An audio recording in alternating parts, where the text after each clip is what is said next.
Hi good morning everyone.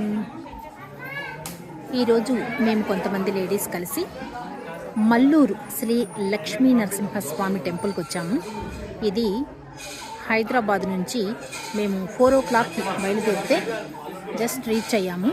అంటే ఇప్పుడు 8:30 అయింది టైము. ఇది టెంపుల్ అన్నమాట, లోపల గర్భగుడి. అక్కడికి వెళితే లక్ష్మీ నరసింహస్వామి టెంపుల్ అన్నమాట. అది చూసారు కదా, ఇది గర్భగుడి లోపలికి ప్రవేశించాలి.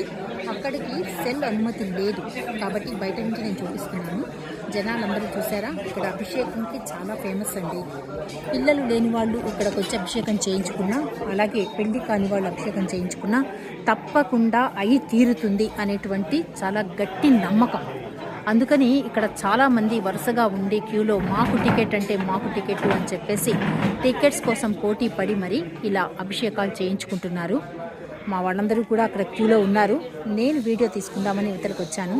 చూసారా, చుట్టూ ఓపెన్ ప్లేస్ చాలా బాగుంది. ఇదంతా ఒక ఫారెస్ట్లో ఉందన్నమాట. ఇది ఫారెస్ట్ మధ్యలో ఒక కీకారణ్యంలాగా ఉంది. చాలా ప్రశాంతమైన వాతావరణం, అద్భుతంగా అనిపిస్తోంది.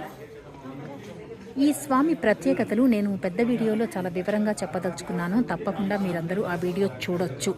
నేను విన్నంత వరకు స్వామి మధ్య భాగంలో మెత్తగా మనకి ఒక గంధం ద్రవిస్తూ ఉంటుంది. అది కనుక సేవించినట్లయితే సంతానం లేని వారికి సంతానం, వివాహం కాని వారికి వివాహం తప్పకుండా అవుతుంది అని అందరూ అంటున్నారు అనమాట. దాని గురించి పెద్ద వీడియోలో వివరంగా చెప్తాను. ఇప్పుడు ఉంటాను. Bye now.